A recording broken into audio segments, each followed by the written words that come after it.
According to the first responders' oral histories, which were reported in the New York Times, over 100 first responders reported sounds of explosions and flashes of light at the onset of destruction of both towers. These were not discussed in the NIST report. What did these eyewitnesses actually see and hear?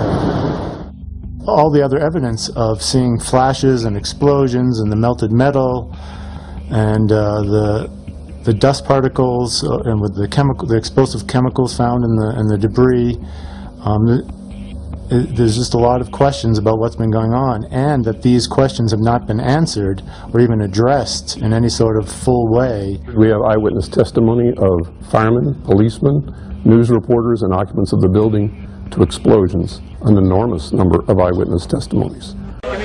There was a heavy-duty explosion inside the lobby. Was that a secondary explosion? Yes, it was. There were numerous secondary explosions taking place in that building.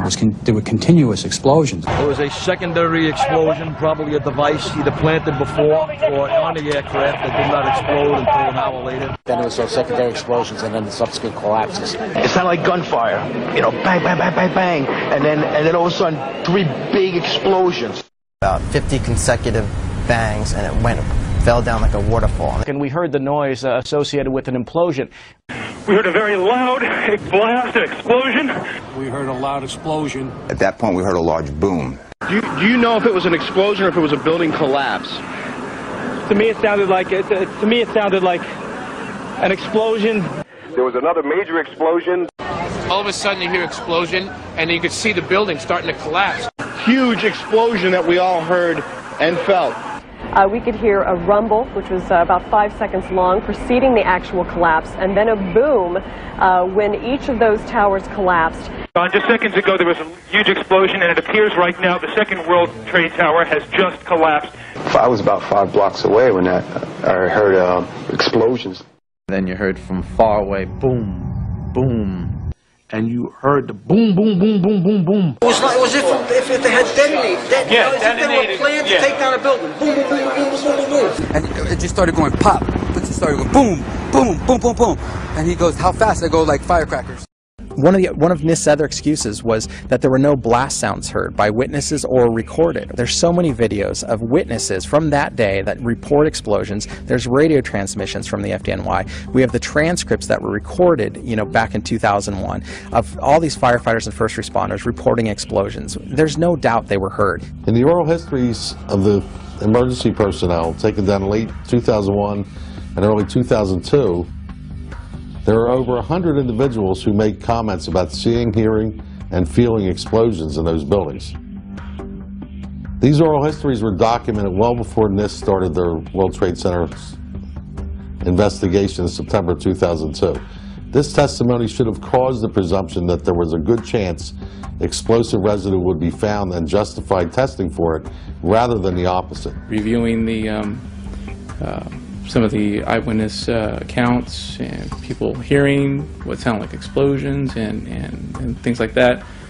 Again, it didn't seem very plausible for any other type of cause for such an event.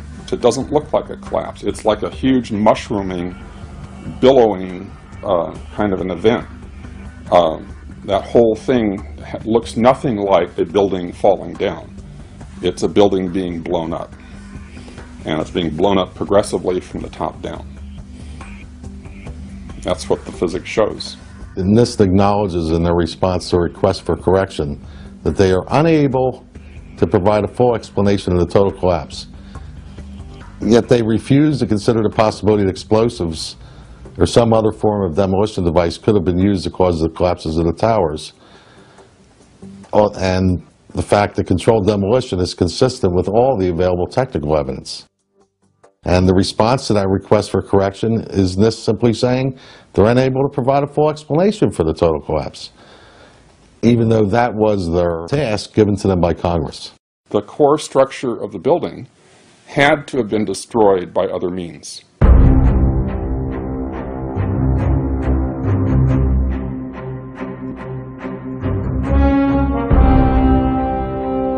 FEMA documents a 1,200-foot diameter debris field around each tower. Videos show multi-ton steel sections of hundreds of individual steel pieces ejecting out of the towers at 60 miles an hour for a distance of 600 feet. They also show clouds of debris pulverized in mid-air and isolated explosive ejections as many as 60 stories below the so-called crush zone. Videos also show the near total destruction of both towers.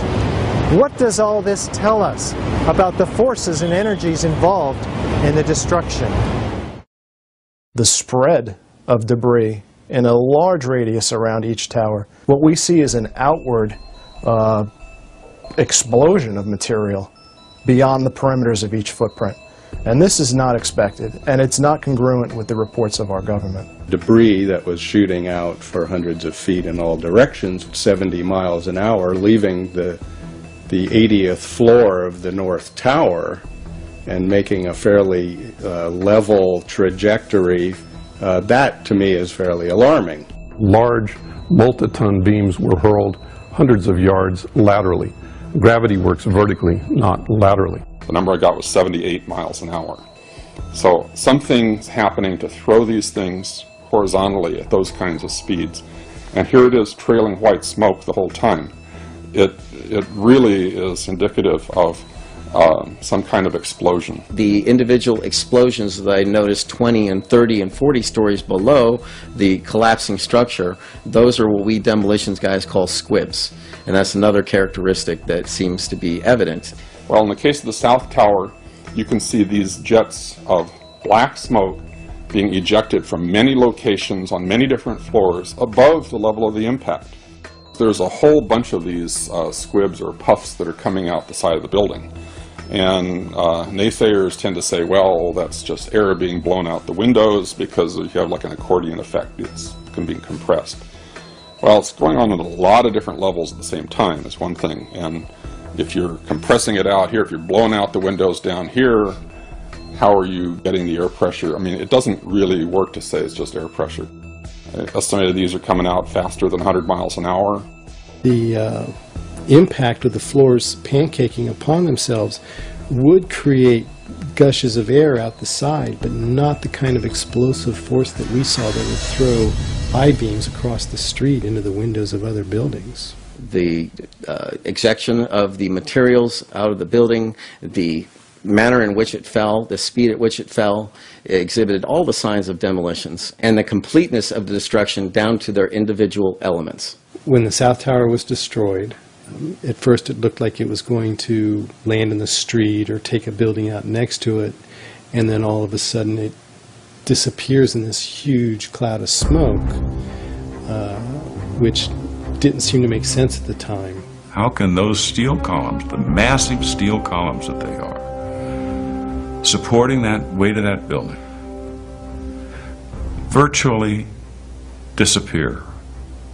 Why aren't they poking up straight out of that rubble at the bottom of the building? As an architect, I would expect to see larger portions of the building floors, the decking, the steel decking, the concrete topping, much larger remnants of what the structural components of this building was.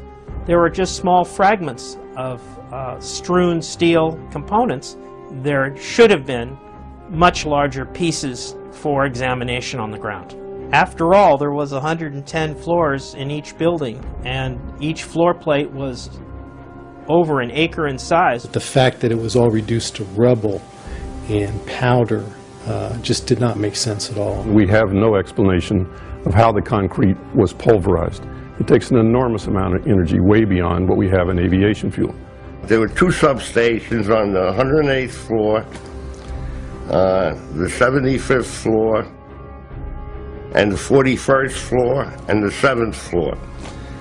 At those 8 locations, there were 4 transformers in each substation that weighed over 30,000 pounds. In the substations on the mechanical floors in each tower, the transformers would not explode on their own. They were air-cooled, dry-type transformers.